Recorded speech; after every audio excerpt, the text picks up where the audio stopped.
ಒಂದು ವಿಡಿಯೋದಲ್ಲಿ ನೋಡ್ತಾ ಇದ್ದೆ. ಈಗ ನಮ್ಮ ಸಾದಿಕ್ ಪೈಲ್ವಾನ್ ಅವರು SS ಮಲ್ಲಿಕಾರ್ಜುನ್ ಅವರು ಅಕ್ಕಪಕ್ಕ ಒಂದು ಚಾನಲಲ್ಲಿ ಡಿಬೇಟಲ್ಲಿದ್ದರು.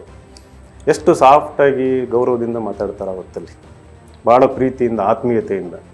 ನೀವು ಒಂದು ವಾರ ಬಿಡ್ಕೊಂಡು ಹೋಗಿ ಎದುರಿಗೆ ಹೋಗಿ ನಿಮ್ಮನ್ನು ಮೂಸಿ ನೋಡಲ್ಲ, ಹತ್ರನೂ ಬಿಡ್ಕೊಳ್ಳೋದಿಲ್ಲ, ಮಾತಾಡೋದು ಇಲ್ಲ, ನೋಡೋದು ಇಲ್ಲ. ನೀವು ಯಾವ ಕಾರಣಕ್ಕೂ ಒಬ್ಬರು ನಿಮ್ಮ ನಾಮಿನೇಷನ್ ವಾಪಸ್ ತೊಗೋಬೇಡ್ರಿ, ನಿಮ್ಗೆ ಎಲ್ಲ ರೀತಿ ಪ್ರೆಷರ್ ಬರ್ತದೆ ಅಂತಂದ್ಬಿಟ್ಟು ಒಂದು ಮಾತನ್ನು ಹೇಳಿ ಬಂದಿದ್ದೀನಿ ನಾನು. ಯಾಕಂದ್ರೆ ನಮ್ಮದು ಅನುಭವ, ನಾನು ಹಾಕಿದ ಇಂಡಿಪೆಂಡೆಂಟ್ ವಾಪಸ್ ತೆಗಿಲಿಲ್ಲ ನಾನು. ಭಾಳ ಇಂಪ್ಯಾಕ್ಟ್ ಆಗ್ತದೆ. ನಿಮಗೂ ದುಡ್ಡಿನ ಆಮಿಷ ಹೊಟ್ಟಿದ್ರ? ದುಡ್ಡಿನ ಆಮಿಷ ಯಾರು ಹೊಡ್ರಲಿ, ನಾನು ದುಡ್ಡಿನ ಮನುಷ್ಯ ಅಲ್ಲ ಅಂತಂದು ಅವ್ರಿಗೆಲ್ಲ ಕ್ಲಿಯರಾಗಿ ಗೊತ್ತಿತ್ತು. ಸ್ವತಃ ನೀವೇ ದುಡ್ಡಿನ ಮನುಷ್ಯ ಅಂತಲೂ ಒಂದು ಮಾತಿದೆ. ನಾನು ದುಡ್ಡಿನ ಮನುಷ್ಯ ಅಂತ ಮಾತಿದೆಯಾ? ಯಾವಾಗ ನನಗೆ ಅರ್ಥ ಆಯಿತು ಕಾಂಗ್ರೆಸ್ ಪಕ್ಷ ನಿಮಗೆ ಈ ಯೂಸ್ ಆ್ಯಂಡ್ ಥ್ರೋ ಅಂತಿದ್ದು, ಆಯಿತಾ? ಆ ಕ್ಷಣಕ್ಕೆ ಅವ್ರಿಗೆ ಗ್ರೌಂಡಲ್ಲೆಲ್ಲ ಕೆಲಸ ಮಾಡೋರು ಬೇಕಿತ್ತನ ಹೂ ಅಂತ ಹೇಳಿದ್ರು, ನಾವು ಕೆಲಸ ಮಾಡಿದ್ವಿ. ಅದಾದಮೇಲೆ ಲಾಸ್ಟ್ ಮೂಮೆಂಟಲ್ಲಿ ಈಗ ಮುಸ್ಲಿಮ್ಸಿಗೂ ಅದೇ ಆಗ್ತಿರೋಂಥದ್ದು, use and throw. Tissue paper, Ahinda ಅನ್ನೋದು ಟಿಶ್ಯೂ ಪೇಪರು. ನೀವು ಯೂಸ್ ಮಾಡ್ಕೊಳ್ಳಿ, ಬಿಸಾಕಿ. ನಿಮಗೆ ರಾಜಕೀಯವಾಗಿ ಅಧಿಕಾರ ಕೊಡಲ್ಲ ನಾವು. ನಮಸ್ಕಾರ, ವಾರ್ತಾ ಭಾರತೀಯ ವೀಕ್ಷಕರಿಗೆ ಈ ವಿಶೇಷ ಸಂದರ್ಶನಕ್ಕೆ ಸ್ವಾಗತ. ನಾನು ಧರಣೀಶ್ ಬುಕ್ಕನಕೆರೆ. ನನ್ನ ಜೊತೆ ಇನ್ಸೈಟ್ ಅಕಾಡೆಮಿಯ ಮುಖ್ಯಸ್ಥ, ಸ್ವಾಭಿಮಾನಿ ಬಳಗದ ನಾಯಕ ವಿನಯ್ ಕುಮಾರ್ ಇದ್ದಾರೆ. ಅವರು ದಾವಣಗೆರೆ ಉಪಚುನಾವಣೆಯಲ್ಲಿ BJP ಅಭ್ಯರ್ಥಿಗೆ ಬೆಂಬಲವನ್ನು ಸೂಚಿಸಿದ್ದಾರೆ. ಯಾವ ಕಾರಣಕ್ಕೋಸ್ಕರ ಬೆಂಬಲವನ್ನು ಸೂಚಿಸಿದರು, ವಿನಯ್ ಕುಮಾರ್ ಅವರ ಅಜೆಂಡಾ ಏನು, ದಾವಣಗೆರೆಯ ಪಾಲಿಟಿಕ್ಸ್ ಏನು, ಇದ್ರ ಬಗ್ಗೆ ಅವ್ರ ಜೊತೆ ಮಾತಾಡ್ತೀನಿ.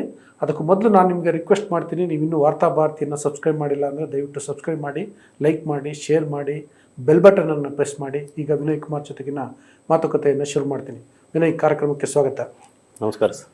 ಈಗ ನೀವು BJPಗೆ ಬೆಂಬಲ ನೀಡಿದಿರಲ್ಲ, ಯಾವ ಕಾರಣಕ್ಕೆ ಸರ್? ಅಲ್ಲಿ BJPಯಿಂದ ನಾನು ಕೂಡ ಕ್ಯಾಂಡಿಡೇಟ್ ಆಗಬೇಕಾಗಿತ್ತು, ಅದು ಕೊನೆಯ ಕ್ಷಣದಲ್ಲಿ ಮಿಸ್ ಆಯಿತು. ನಾನು ಆಮೇಲೆ ಕೇಳ್ತೀನಿ ಆ ಪ್ರಶ್ನೆ.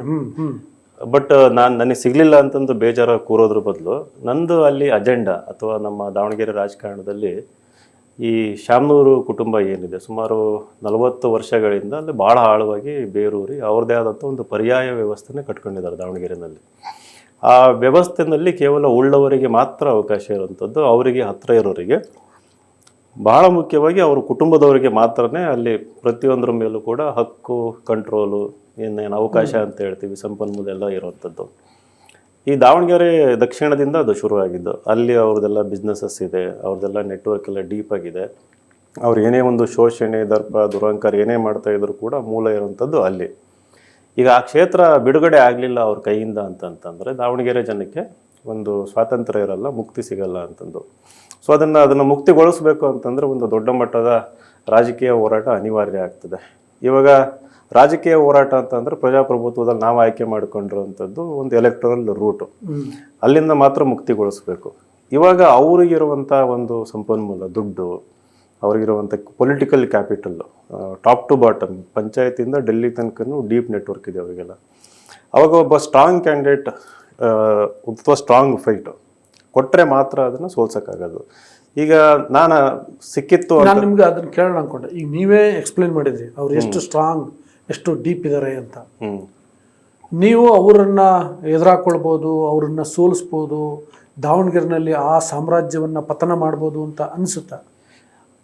ಸೊ ಅದೇ ಒಂದು ಥಾಟ್ ಪ್ರೊಸೆಸ್ಸಲ್ಲಿ ನಾನು MP ಎಲೆಕ್ಷನ್ಗೆ ಹೋಗಿದ್ದು. ಸೊ ನಾನು ಅಂದ್ಕೊಂಡಿದ್ದೇನು, ಈ ಒಂದು ಪ್ರಜಾಪ್ರಭುತ್ವದಲ್ಲಿ ಯಾರೂ ಬೈ ನೇಚರ್ ಯಾರೂ ಪವರ್ಫುಲ್ ಅಲ್ಲ. ಅದು ಅವರ ಒಂದು ನಡವಳಿಕೆಯಿಂದ, ಅವರ ಒಂದು ಕಂಟ್ರೋಲಿಂದ ಒಂದು ಇಂಪ್ರೆಷನ್ ಕ್ರಿಯೇಟ್ ಮಾಡಿರ್ತಾರೆ, ಪರ್ಸೆಪ್ಷನ್ ಜನಗಳ ಮೈಂಡಲ್ಲಿ ಕ್ರಿಯೇಟ್ ಮಾಡಿರ್ತಾರೆ. ಅದನ್ನು ಹೊಡೆದಾಕಬೇಕು ಅಂತಂದ್ಬಿಟ್ಟು ಆ ಪರ್ಸೆಪ್ಷನ್ನ ಬದಲಾಯಿಸಬೇಕು ಅಂತಂದು. ಹಾಗಾಗಿ ನನಗೆ ಟಿಕೆಟ್ ಸಿಗದೇ ಇದ್ದಾಗಲೂ ಕಾಂಗ್ರೆಸ್ಸಿಂದ ಮೊದಲು ಟಿಕೆಟ್ ಕೇಳಿದ್ದೆ. ಅದೇ ಧೈರ್ಯದ ಕೆಲಸ ಆ ಕ್ಷೇತ್ರದಲ್ಲಿ ಮಾಡಿದ್ದು ಯಾರೂ ಮಾಡಿರಲಿಲ್ಲ. ಅವ್ರ ವಿರುದ್ಧ ಹೋಗಿ ನಾನು ಅದೇ ಪಕ್ಷದಲ್ಲಿ ಕ್ಯಾಂಡಿಡೇಟ್ ಆಗ್ತೀನಿ ಅನ್ನೋದು. ಆಮೇಲೆ 605 ಕಿಲೋಮೀಟರ್ ಪಾದಯಾತ್ರೆ ಮಾಡಿದೆ, ಜನಗಳು ಪ್ರೀತಿ ವಿಶ್ವಾಸ ಗಳಿಸಿದೆ. ಟಿಕೆಟ್ ಸಿಗದೆ ಇದ್ದಾಗ ಇಂಡಿಪೆಂಡೆಂಟ್ ನಿಂತ್ಕೊಂಡೆ, ಅದು ಕೂಡ ಒಂದು ನೆಕ್ಸ್ಟ್ ಒಂದು ಸ್ಟೆಪ್ ಆಗಿತ್ತು. ಯಾವಾಗ ನನಗೆ 43,000 ಓಟು ಬಂತು, ಆ ಒಂದು ಪ್ರಕ್ರಿಯೆಯಲ್ಲಿ ನಾನು ಭಾಳ ಹತ್ತಿರದಿಂದ ನೋಡಿದೆ. ಅವರು ನನ್ನನ್ನು ಕೂಡ ತಣ್ಣಗೆ ಹಾಕ್ಸೋದಕ್ಕೆ ಪ್ರಯತ್ನ ಮಾಡಿದ್ದು, ಅವರು ಅಳವಡಿಸ್ಕೊಂಡಂಥ ಟ್ಯಾಕ್ಟಿಕ್ಸ್ಗಳಿರ್ಬೋದು, ಆವಾಗ ನನಗೆ ವೀಕ್ ಅನ್ಸೋದಕ್ಕೆ ಶುರುವಾದರು. ಆ ಒಂದು ಮೊಮೆಂಟಲ್ಲಿ ಯಾವಾಗ ಒಂದು ಸ್ಟ್ರಾಂಗ್ ಕಾಂಪಿಟೇಷನ್. ಪ್ರಕಾರ ಮೇಲ್ಗಡೆ ಬಹಳ ಪ್ರಬಲವಾಗಿ ಕಾಣಿಸ್ತಿರುವಂಥ ಶಾಮನೂರು ಕುಟುಂಬ ಒಳಗಡೆ ವೀಕ್ ಇದೆ. ಯಾಕಂತಂದ್ರೆ ಪಾಪ್ಯುಲರ್ ಸಪೋರ್ಟ್ ಇಲ್ಲ. ಜನಗಳ ಒಂದು ಪಾಪ್ಯುಲರ್ ಸಪೋರ್ಟ್ ಅಂತ ಏನು ಹೇಳ್ತೀವಿ, ಅವರು ಅಲ್ಲಿ ಆಳ್ತಾ ಇರೋದು not because of popular support, ಅದು ದಬ್ಬಾಳಿಕೆ. ಅದು ಅದು ಅವರಿಂದ ಏರಲ್ಪಟ್ಟಂಥ ಒಂದು ವ್ಯವಸ್ಥೆ ಅದು. ಜನಗಳು ಪ್ರೀತಿ ವಿಶ್ವಾಸದಿಂದ ನೀವೇ ಬೇಕು ಅಂತ ಕೇಳಿ ಇಂಥ ವ್ಯವಸ್ಥೆ ಅಲ್ಲ ಅದು. ಅದು ದುಡ್ಡಿನ ಪಾತ್ರ ಏನಲ್ಲಿ? ದುಡ್ಡಿನ ಪಾತ್ರ ಒಂದು ಖರೀದಿ ಮಾಡುವಂಥ ಶಕ್ತಿ. ಏನು ಬೇಕಿದ್ರೂ ಖರೀದಿ ಮಾಡ್ಬೋದು. ಏನು ಬೇಕಾದರೂ ಅಂತಂದರೆ ಇಲ್ಲಿ ಯಾರೋ ಒಬ್ರು ನಿಂತಿರ್ತಾರೆ, ಇಂಡಿಪೆಂಡೆಂಟ್ ನಿಲ್ತೀವಿ ಅಂತಂದರೆ ಅವ್ರಿಗೇನೋ ಒಂದು ಆಮಿಷ ಕೊಡುವಂಥದ್ದು ಇರ್ಬೋದು, ಹಲವಾರು ಸಂಘ ಸಂಸ್ಥೆಗಳನ್ನು ಸಾಕೋದಿರ್ಬೋದು, ಆಮೇಲೆ ಅದು ಅವ್ರದ್ದೇ ಆದ ಒಂದು ಏನು ನಾವು ಮಜಲ್ ಪವರ್, ಮನಿ ಪವರ್ ಅಂತ ಹೇಳ್ತೀವಿ, ಅದನ್ನು ಸಾಕೋದಕ್ಕೆ ದುಡ್ಡು ಬೇಕಿರ್ತದೆ. ಈ ಫಾರ್ ಎಕ್ಸಾಂಪಲ್ ಒಂದು ಮಠಕ್ಕೆ ನಾನು 1 ಲಕ್ಷ ಕೊಟ್ಟರೆ ಅವ್ರಿಗೆ 25 ಲಕ್ಷ ಕೊಡುವಂಥ ಪವರ್ ಇದೆ. ಕೆಲವೊಂದು ಮಠಗಳಿಗೆ 4-5 ಕೋಟಿ ಎಲ್ಲ ದುಡ್ಡು ಕೊಟ್ಟಿರ್ತಾರೆ. ಈ ಮಠಾಧೀಶರು ಇವ್ರ ಮಾತನ್ನು ಕೇಳ್ತಾರೋ ಅಥವಾ ನನ್ನ ಮಾತನ್ನು ಕೇಳ್ತಾರೋ, ಇವ್ರ ಪರ ಲಾಬಿ ಮಾಡ್ತಾರೋ ನನ್ನ ಪರ ಲಾಬಿ ಮಾಡ್ತಾರೋ. ಸೊ ಅದೇ ರೀತಿ ಅವರು ಅದೊಂದೇ ಪ್ರಕಾರ ಶಾಮನೂರು ಕುಟುಂಬ ಮಠಗಳನ್ನ ಕೊಂಡ್ಕೊಂಡ್ಬಿಟ್ಟಿದೆ ಅಂದರೆ ಕೊಂಡ್ಕೊಂಡಿದೆ, ಅದೇ ಅರ್ಥ ಬರ್ತದೆ. ನಿಮಗೆ ಅಷ್ಟೊಂದು ದುಡ್ಡುಗಳನ್ನು ನೀವು ಹಾಕಿದ ಮೇಲೆ ಅವರು ಆಬ್ಲಿಗೇಷನಲ್ಲಿ ಇರ್ತಾರೆ, ಎದುರಾಕೊಳ್ಳೋದಕ್ಕೆ ಇಷ್ಟಪಡೋದಿಲ್ಲ. ಅದರಲ್ಲೂ ಎಸ್ಪೆಷಲಿ ನಮ್ಮ ಅತ್ಯಂತ ಹಿಂದುಳಿದ ಸಮಾಜಗಳ ಮಠಗಳಿರ್ಬೋದು, ಅಥವಾ ಇವನ್ ಫಾರ್ವರ್ಡ್ ಕಮ್ಯುನಿಟೀಸ್, ಇವನ್ ಹೊರಗೆ ಮಾತ್ರ ಭಾಷಣಗಳು ಇವರವಲ್ಲ ಸಾಮಾಜಿಕ ನ್ಯಾಯ ಹೆಂಗೆ ಹೆಂಗೆ ಅಂತಂದು, ಒಳಗೆ ಅವರು ಜಾತಿವಾದಿಗಳೇ. ಎಲ್ಲ ದಾವಣಗೆರೆ ಬಂದರೆ ಫಸ್ಟ್ ಇವ್ರ ಮನೆಗೆ ಹೋಗೋದು. ಇವ್ರ ಮನೆಯಲ್ಲಿ ಸಿದ್ದರಾಮಯ್ಯನೂ ಅಷ್ಟೇ. ಸಿದ್ದರಾಮಯ್ಯನವರು ಸಾಮಾಜಿಕ ನ್ಯಾಯ ಭಾಷಣದಲ್ಲಿ, ದಾವಣಗೆರೆ ಬಂದರೆ ಫಸ್ಟ್ ಅವ್ರ ಮನೆಗೆ ಹೋಗೋದು. ಅವ್ರ ಮನೆಗೆ ಹೋಗಿ ಆರಾಮಾಗಿ ಫ್ರೆಶ್ ಅಪ್ ಆಗಿ ಊಟ ಗೀಟ ಮಾಡ್ಕೊಂಡು ಆಮೇಲೆ ಒಳಗೆ ಬಂದು ಅಲ್ಲಿ ವೇದಿಕೆ ಮೇಲೆ ಸಾಮಾಜಿಕ ನ್ಯಾಯದ ಬಗ್ಗೆ ಭಾಷಣ ಮಾಡ್ತಾರೆ. ಸೊ ಇವರಿಗೆ ಆ ಒಂದು ಕೆಪಾಸಿಟಿ ಡೆವಲಪ್ ಆಗಿಬಿಟ್ಟಿದೆ. ಆಮೇಲೆ ಇದ್ರ ಜೊತೆಗೆ ಇವರು ಫಾರ್ವರ್ಡ್ ಕಮ್ಯುನಿಟೀಸ್ ಆಗಿ ಆಮೇಲೆ ಈ ಒಂದು ತಂತ್ರಗಾರಿಕೆ ಎಷ್ಟು ಪಳಗಿದ್ದಾರೆ ಅಂತಂದರೆ ಹೈಲಿ ಸೊಫಿಸ್ಟಿಕೇಟೆಡ್. ಯಾವಾಗ ಯಾರನ್ನ ತಂಡಗೆ ಮಾಡಬೇಕು, ಯಾರನ್ನ ಹೆಂಗೆ ಸಮಾಧಾನ ಮಾಡಬೇಕು, ಯಾರನ್ನ ಹೆಂಗೆ ಬುಟ್ಟಿಗೆ ಹಾಕೋಬೇಕು, ಸೊ ಇವೆಲ್ಲ ತಂತ್ರಗಾರಿಕೆಗಳು. ಈಗೇನವ್ರದ್ದು ನಾವು ಮ್ಯಾನರಿಸಮ್ ವೀಡಿಯೋದಲ್ಲಿ ನೋಡ್ತೀವಿ. ನಿನ್ನೆ ಒಂದು ವೀಡಿಯೋದಲ್ಲಿ ನೋಡ್ತಾ ಇದ್ದೆ, ಈ ನಮ್ಮ ಸಾದಿಕ್ ಪೈಲ್ವಾನ್ ಅವರು, SS ಮಲ್ಲಿಕಾರ್ಜುನ್ ಅವರು ಅಕ್ಕಪಕ್ಕ ಒಂದು ಚಾನಲಲ್ಲಿ ಡಿಬೇಟಲ್ಲಿದ್ದರು.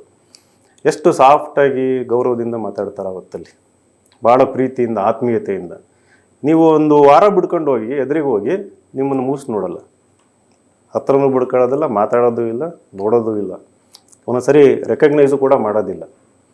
ಸೊ ನಾ MP ಎಲೆಕ್ಷನಲ್ಲಿ ನೋಡಿದೆ, ಈ ಸವಿತಾ ಸಮಾಜದ ಮುಖಂಡರನ್ನ ಪಕ್ಕದಲ್ಲೇ ಕೂರಿಸ್ಕೊಂಡ್ಬಿಟ್ಟು ಅವ್ರಿಗೆ ಸನ್ಮಾನ ಮಾಡಿ ಕೈ ಹಾಕಿ ನೀವು ನಮ್ಮ ಜೊತೆಗಿರ್ರಿ, ನಿಮ್ಗೆ ಏನೇನು ಬೇಕೆಲ್ಲ ಮಾಡ್ತೀವಿ ಅಂತ ಹೇಳೋವಂಥದ್ದು.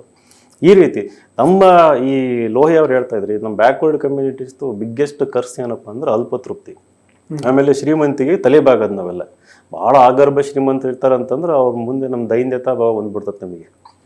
ನಾವು ಆ ಒಂದು ಮೆಂಟಾಲಿಟಿಯಿಂದ ನಾವು ಹೊರಗೆ ಬಂದಿಲ್ಲ ನಾವು. ಅದಕ್ಕೆ ಯಾಕೆ ಅಂತಂದರೆ ಶಿಕ್ಷಣದಿಂದ ವಂಚಿತರನ್ನಾಗಿ ಮಾಡಿದ್ದಾರೆ. ಸೊ ಇವೆಲ್ಲದನ್ನು ಅರ್ಥ ಮಾಡ್ಕೊಂಡ್ಮೇಲೆ ನನಗನ್ಸಿದ್ದು ಎಜುಕೇಷನ್ ಇಸ್ ದಿ ಪವರ್. ನನಗೆ ಎಜುಕೇಷನ್ ಇದೆ, ಆಮೇಲೆ ಧೈರ್ಯ ಇದೆ, ಪ್ರಾಮಾಣಿಕತೆಯಿಂದ ಬದುಕಿದ್ದೀನಿ. ಹೋರಾಟ ಮಾಡಿದಾಗ ಅನ್ನಿಸ್ತು, ಯಾವಾಗ ಕಾಂಪಿಟೇಷನ್ ರೈಸ್ ಆಯಿತು ಅವರು ಕ್ಷೇತ್ರದಲ್ಲಿ ಓಡಾಡೋಕ್ಕೆ ಶುರು ಮಾಡಿದರು. ಆಮೇಲೆ ಇವತ್ತೆಲ್ಲ ಇಷ್ಟೊಂದೆಲ್ಲ ಡಿಮ್ಯಾಂಡ್ ಬರ್ತಾ ಇದೆಯಲ್ಲ, ನಾನು ಇಂಡಿಪೆಂಡೆಂಟು, ನಾನು ಕೂಡ ಆಕಾಂಕ್ಷಿ ಆಗ್ತೀನಿ, ನಮಗೂ ಟಿಕೆಟ್ ಬೇಕನ್ನೋದು ಅದು 24 ಲೋಕಸಭಾ ಚುನಾವಣೆಯಿಂದ ಶುರುವಾಗಿದ್ದದು. ಯಾಕಂದರೆ ಇಷ್ಟೊಂದು ಧೈರ್ಯದಿಂದ ಜನಗಳು ಓಪನ್ನಾಗಿ ಮಾತಾಡ್ತಾ ಇರೋದು ಇದೇ ಮೊದಲು. ಅವ್ರು ಯಾವತ್ತೂ ಕೂಡ ಒಂದು 200-300 ಜನನ ಬೆಂಗಳೂರಿಗೆ ಕರ್ಕೊಂಡು ಬಂದು ನನ್ನ ಮಗನಿಗೆ ಟಿಕೆಟ್ ಕೊಡಿ ಅಂತಂದು DK ಶಿವಕುಮಾರ್ ಮನೆ ಮುಂದೆ ಕಾಂಪೌಂಡಲ್ಲಿ ಅವರೆಲ್ಲರನ್ನೂ ಸೇರಿಸ್ಬಿಟ್ಟು ಜನಗಳ ಮೂಲಕ ಒತ್ತಡ ಹಾಕ್ಸಿರೋದು first time in their life time. ಇದು ಸಾಧ್ಯ ಆಗಿದ್ದು ಯಾವಾಗ ಜನಗಳು ಪ್ರಶ್ನೆ ಕೇಳೋದಕ್ಕೆ ಶುರು ಮಾಡಿದರು, ತಮ್ಮ ಹಕ್ಕನ್ನು ಚಲಾಯಿಸೋದಕ್ಕೆ ಶುರು ಮಾಡಿದರು. ಸೊ ಇದು ಹೆಚ್ಚಿನ ಸಂಖ್ಯೆಯಲ್ಲಿ ಆಗಬೇಕು. ಇದು ಆದಾಗ ಅವರು ಎಷ್ಟು ವೀಕ್ ಅನ್ನೋದು ಗೊತ್ತಾಗ್ತಾ ಹೋಗ್ತದೆ ಅಂತ. ಈಗ ನೀವು ಮಾತಾಡ್ತಾ ಅಹಿಂದ ಬಗ್ಗೆ ಮಾತಾಡಿದ್ರಿ, ಶೋಷಿತ ಸಮುದಾಯಗಳು ಅಂತ ಮಾತಾಡಿದ್ರಿ, ಇದೆಲ್ಲ ಮಾತಾಡಿದ್ರಲ್ವಾ. BJP ಪಾಲಿಟಿಕ್ಸ್ ಏನು? ಅಹಿಂದ ಪಾಲಿಟಿಕ್ಸ್ಗೆ ವಿರೋಧವಾದಂಥ ಪಾಲಿಟಿಕ್ಸ್, ಕೋಮುವಾದ ಒಂದು ಕಡೆ, ಜೊತೆಗೆ ಅದು BJP ಅಂದರೆ ಮೊದಲೆಲ್ಲ ಆ್ಯಕ್ಚುಲಿ ಬ್ರಾಹ್ಮಣ ಬನಿಯನ ಪಕ್ಷ ಅನ್ನೋ ರೀತಿಯೆಲ್ಲ ಇರ್ತಿತ್ತು. ಇತ್ತೀಚೆಗೆ ಒಂದು ಸ್ವಲ್ಪ ಬದಲಾಗ್ತಿದೆ. ಬಟ್ ಸ್ಟಿಲ್ ಅಹಿಂದ ಅನ್ನುವಂಥ ಪರಿಕಲ್ಪನೆಗೂ BJPಗೂ ಸಂಬಂಧ ಇಲ್ಲ ಅನ್ನೋ ರೀತಿ ಇದೆ.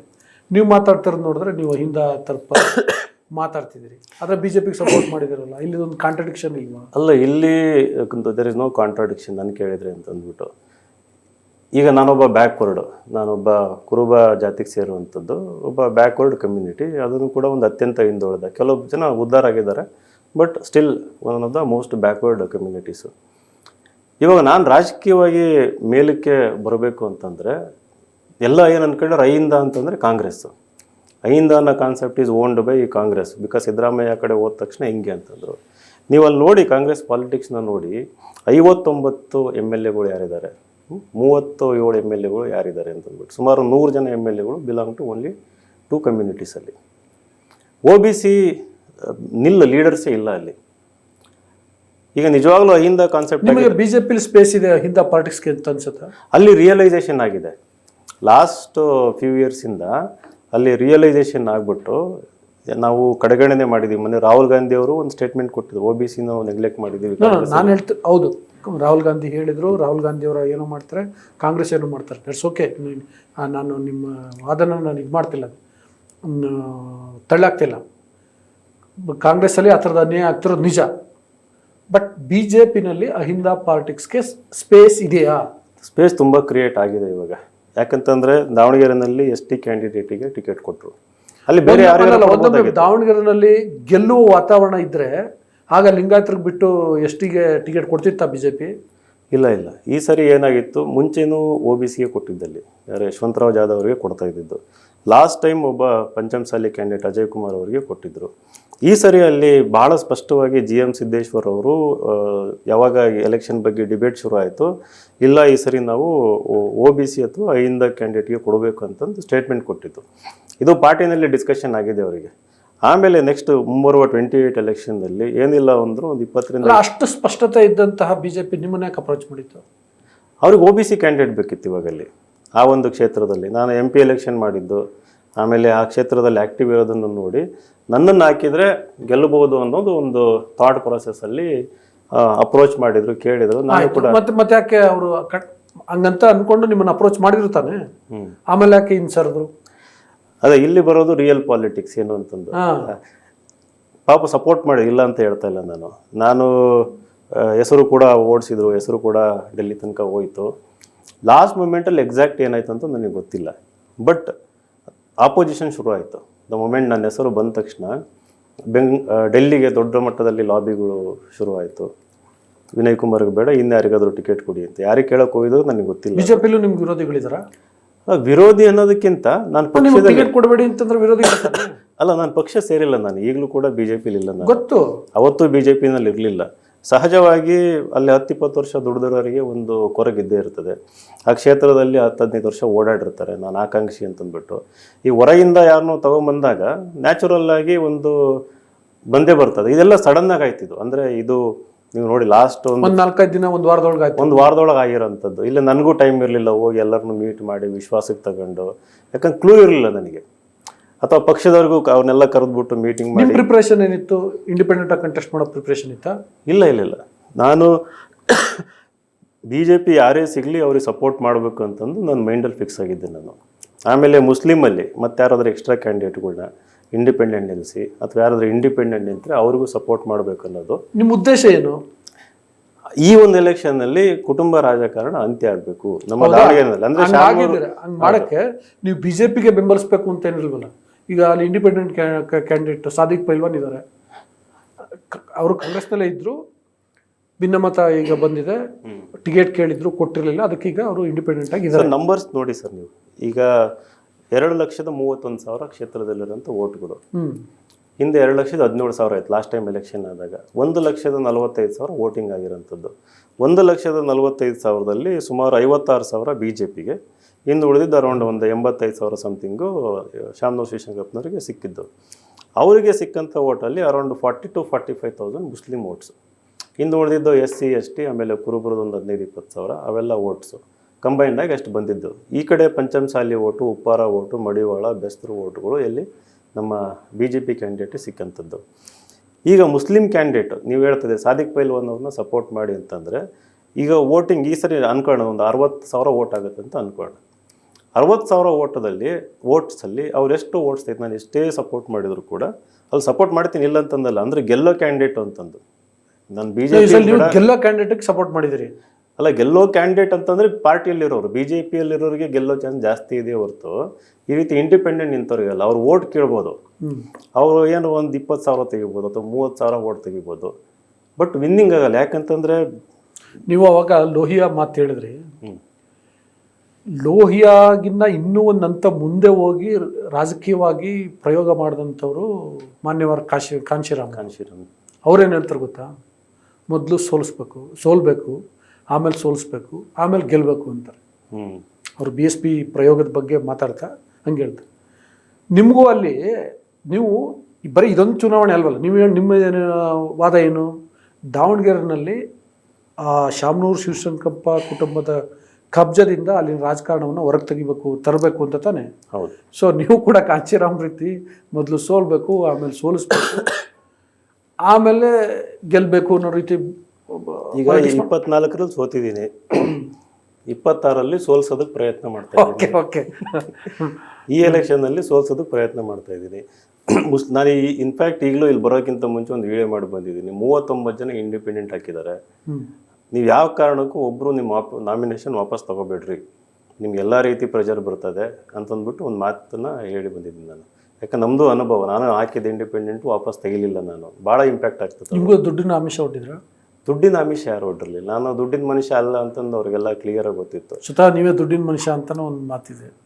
ನಾನು ದುಡ್ಡಿನ ಮನುಷ್ಯ ಅಂತ ಮಾತಿದೆಯಾ? ಅಲ್ಲ ಅದು ಹೆಂಗೆ ಹೇಳ್ತಾರಪ್ಪ ಸರ್. ರಾಜಕಾರಣದಲ್ಲಿ ಪಬ್ಲಿಕ್ ಲೈಫಲ್ಲಿ ಇದ್ದಾಗ ಒಬ್ಬ ವ್ಯಕ್ತಿಯ ಸುತ್ತ ಇದೆಯಲ್ಲ ನೂರಾರು ಕಥೆಗಳು. ನಾನು ಅದನ್ನ ನಾನೇನು ಅದು ಹೌದು ನೀವು ದುಡ್ಡಿನ ಮನುಷ್ಯ ಅಂತ ಕೇಳ್ತಿಲ್ಲ, ಆ ಥರದ್ದು ಏನೋ ಚರ್ಚೆ ಇದೆಯಲ್ಲ ಅಂತ ಹೇಳಿದೆ ಅಷ್ಟೇ. ನನ್ನ ಗಮನಕ್ಕೆ ಇವತ್ತು ಯಾರಿಗೂ ಬಂದಿಲ್ಲ ಇವತ್ತಿನವರೆಗೂ. ಇನ್ಫ್ಯಾಕ್ಟ್ ನನಗೆ ಖರ್ಚು ಮಾಡಿ ಅಭ್ಯಾಸ ಇದೆಯೋ ಹೊರತು ಇವತ್ತಿನವರೆಗೂ ಕೂಡ ಒಬ್ಬರ ಹತ್ರ ₹1 ಇಸ್ಕೊಂಡಿಲ್ಲ. ಅಲ್ಲ ಓಕೆ, ಹೇಳಿ ಮುಂದುವರಿಸಿ. ಅಲ್ಲ, ಅದಕ್ಕೆ ನಾವು ಸ್ವಾಭಿಮಾನಿ ಬಳಗ ಅಂತಂದು ಕಟ್ಕೊಂಡು ಓಡಾಡ್ತಾ ಇರೋದು. ನಾನು ನಂದೇ ಸ್ವಂತ ಇವತ್ತು ಕೂಡ ಕರ್ನಾಟಕ ತುಂಬ ಸುಮಾರು 2 ಲಕ್ಷ ಓಟ್. ಆ್ಯಕ್ಚುಲಿ ಇನ್ನೂ ಒಂದು ಆರೋಪ ಇದೆ, ಏನಂತಂದರೆ ಲಾಸ್ಟ್ ಎಲೆಕ್ಷನಲ್ಲಿ GM ಸಿದ್ದೇಶ್ವರ್ ಅವರು ನಿಮ್ಮನ್ನು ಕ್ಯಾಂಡಿಡೇಟ್ ಮಾಡಿದರು, ಕಾಂಗ್ರೆಸ್ ಓಟ್ನ ಸ್ವಲ್ಪ ಕಿಳ್ಳಿ, ಆಗ ನಮ್ಗೆ ಅನುಕೂಲ ಆಗುತ್ತೆ ಅನ್ನೋ ಕಾರಣಕ್ಕೋಸ್ಕರ ಅವರು ನಿಮಗೆ ಫಂಡ್ ಮಾಡಿ ನಿಲ್ಲಿಸಿದ್ರು ಅನ್ನೋ ರೀತಿ ಒಂದು ಆರೋಪ ಕೂಡ ಇದೆ. ಸರ್, ಎಲೆಕ್ಷನ್ ಪಬ್ಲಿಕ್ ಲೈಫಲ್ಲಿ ಇದ್ದಾಗ ಇದು ಇನ್ನೊಂದು ಆರೋಪನೂ ಇದೆ. ಅದೇ ನೀವು ಹೇಳಿ. ಅದು ಶಾಮನೂರ್ ಅವರು ನಮಗೆ ದುಡ್ಡು ಕೊಟ್ಬಿಟ್ಟು ಲಾಸ್ಟ್ ಮಿನಿಟ್ ಸೈಲೆಂಟ್ ಮಾಡಿದರು ಅಂತಂದು. ಓಕೆ ನನಗೆ ಗೊತ್ತಿರಲಿಲ್ಲ. ನೀವು ಎರಡೂ ಆರೋಪ ನಿಜನೋ ಸುಳ್ಳು ಈ ಪಬ್ಲಿಕ್ ಜಡ್ಜ್ ಮಾಡಬೇಕಾಗ್ತದೆ. ಅದು ಇದನ್ನು ಭಾಳ ಕೇಳಿಸ್ಕೊಂಡ್ಬಿಟ್ಟಿದ್ದೀನಿ ನಾನು. ನಿಮ್ಮ ಹತ್ರ ಕೇಳಿಸ್ಕೊಂಡದ್ದು ಆಶ್ಚರ್ಯ ಆಯಿತು. ಪಬ್ಲಿಕ್ ನಾನು ಏನು ಗೊತ್ತಾ, ಆ ಥರದ್ದಿದೆ, ನೀವು ಅದಕ್ಕೆ ಸ್ಪಷ್ಟೀಕರಣ ಕೊಡಿ ಅಂತ.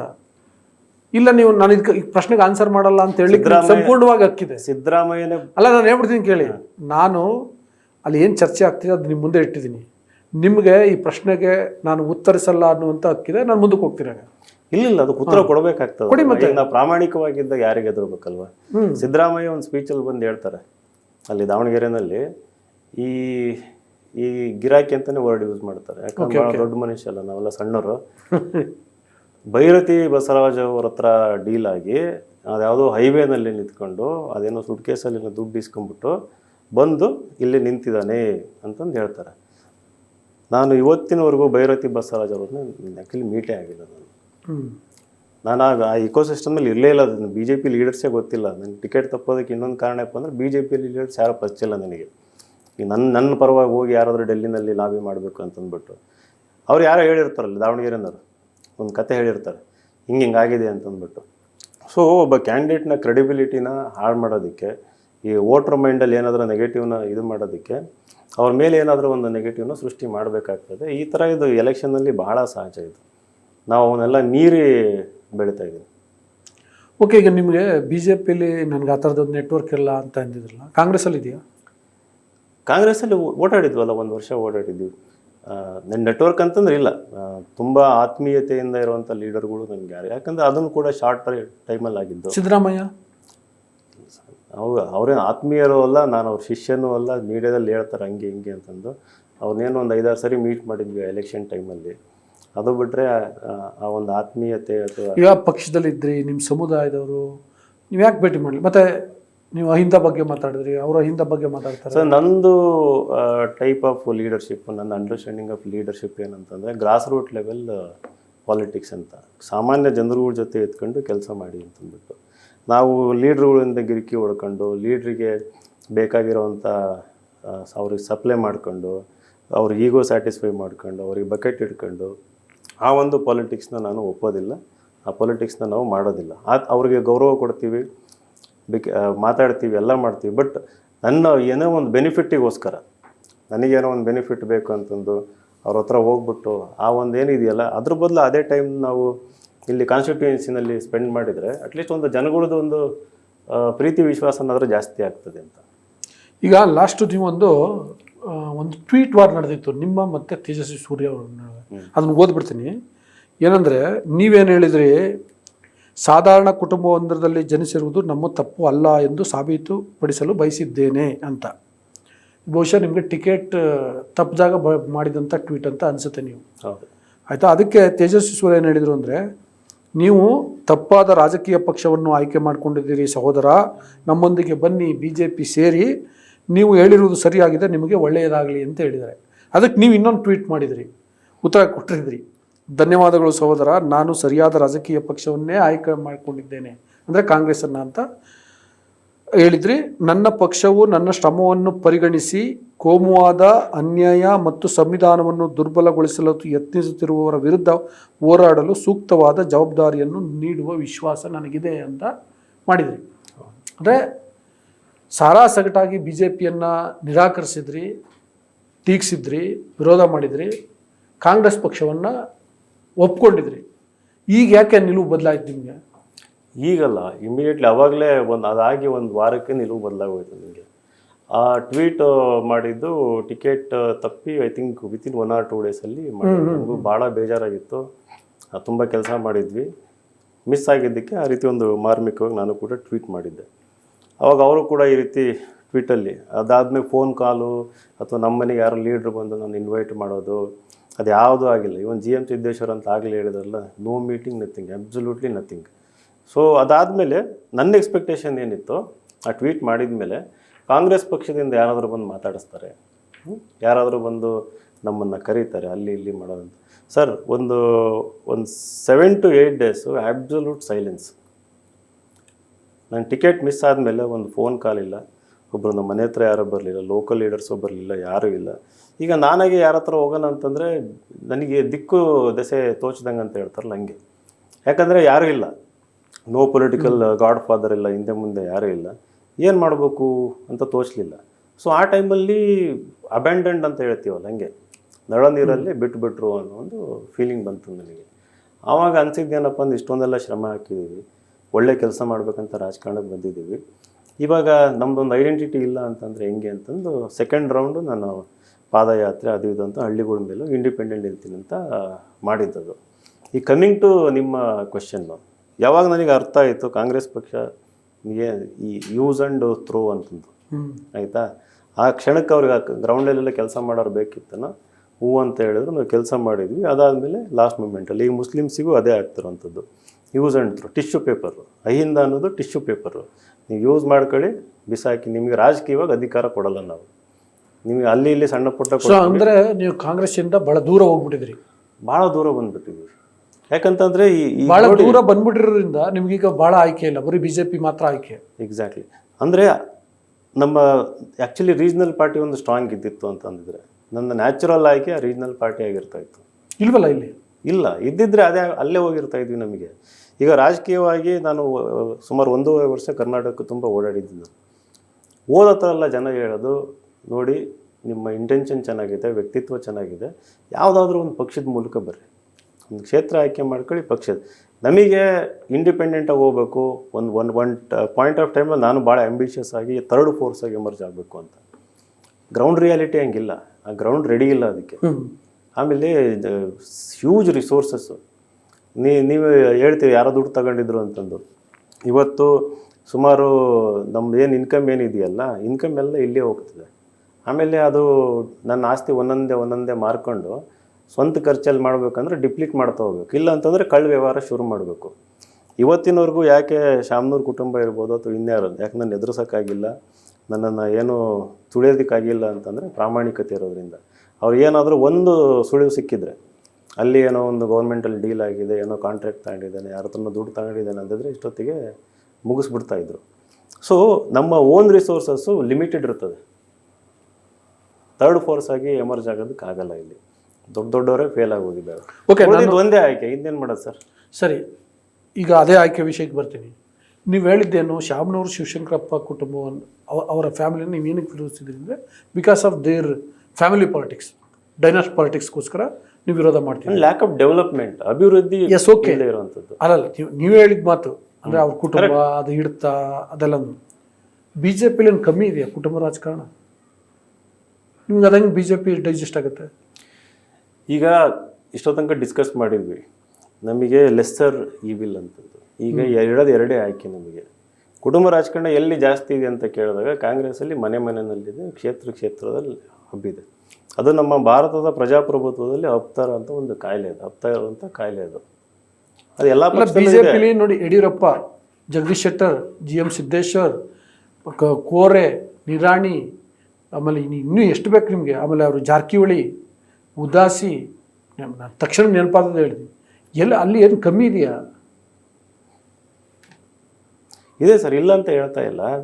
ಈಗ ಏನು ಮಾಡೋದು ಹೇಳಿ, ನಾನು ಇಂಡಿಪೆಂಡೆಂಟಾಗಿ ನಿಂತ್ಕೋಬೇಕಾ? ಅಥವಾ ಈಗ ದಾವಣಗೆರೆ ಅಂತ ಬಂದಾಗ, ಈಗ ದಾವಣಗೆರೆಯಲ್ಲಿ ನಾವು ಪೊಲಿಟಿಕಲಿ ಸರ್ವೈವ್ ಆಗಬೇಕು, ಬೆಳಿಬೇಕು ಅಂತ ಬಂದಾಗ ಅಲ್ಲಿ ಇರೋವಂಥದ್ದು ವಯಬಲ್ ಆಪ್ಷನ್ ಓನ್ಲಿ ಒನ್.